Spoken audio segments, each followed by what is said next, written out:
আমরা এই বগুড়াকে সিটি কর্পোরেশনে উন্নীত করব। আল্লাহ তাআলা যদি আমাদেরকে দায়িত্ব দেন, সুযোগ দেন, এই বগুড়া একসময় শিক্ষায় শিল্পে সারা উত্তরবঙ্গের জন্য একটা গুরুত্বপূর্ণ জায়গা ছিল। এটা 100 বৎসর নয়, এই ঐতিহ্য ছিল শত শত বৎসরের। বহু জায়গায় সরকারি বিশ্ববিদ্যালয় হয়েছে, আজও বগুড়ায় একটা বিশ্ববিদ্যালয় গড়ে উঠল না। আল্লাহ যদি আমাদেরকে সেই সুযোগ দেন, এইটা আমরা বাস্তবায়ন করবো ইনশাআল্লাহ। মোটা দাগের এই পাশে যমুনার দ্বিতীয় সেতু, এইটাও বগুড়াবাসীর দাবি, এইটা পাশের গাইবান্ধার দাবি। আমরা ইনশাআল্লাহ এটাকে যৌক্তিক বিবেচনায় নিয়ে তার পদক্ষেপ সেটাও আমরা গ্রহণ করব। এটা কোনো দয়ার দান নয়। জামাতে ইসলামী তার দলীয় তহবিল থেকে এটা করবে না। আপনাদের যে টাকা, সেই টাকা দিয়েই কিন্তু এটা বাস্তবায়ন করা হবে। বলবেন এত টাকা আমরা দিতে পারি, হ্যাঁ দিচ্ছেন তো আপনারা। আপনাদের টাকাটা জুড়িতে রাখতেছেন, আর জুড়ির তোলা না থাকার কারণে বাইরে চলে যাচ্ছে। বাংলাদেশ থেকে 28 লক্ষ কোটি টাকা বিদেশে 15.5 বছরে পাচার করা হয়েছে। আমরা চেষ্টা করব পেটের ভিতরে হাত ঢুকিয়ে ওই টাকা বের করে আনতে। এটা জনগণের টাকা, জনগণের জন্য উন্নয়ন খাতে এটা এসে যুক্ত হবে ইনশাআল্লাহ। 2 নম্বর, চোরদের জড় কেটে দেওয়া হবে, আর রাষ্ট্রের টাকা চুরি করতে দেওয়া হবে। তখন আল্লাহ তাআলা এই রাষ্ট্রের ট্রেজারিতে তহবিলে বরকত দিবেন ইনশাআল্লাহ।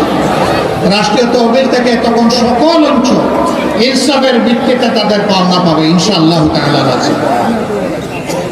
সম্মানিত বগুড়াবাসী, বগুড়ার মানুষ আমরা জানি শান্তিপ্রিয়, দেশপ্রেমিক এবং দিনপ্রিয়, ধর্মপ্রিয়।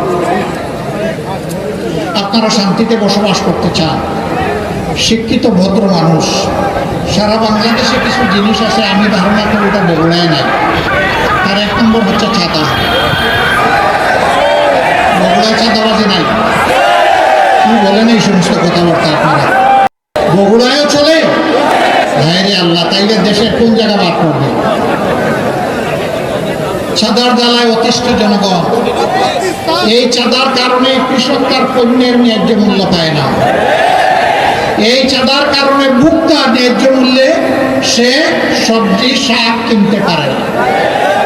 চাঁদাবাজরা মাঝখানে ভাগ বসায় দেয়, এর ভার পড়ে গিয়ে জনগণের ঘাড়ে।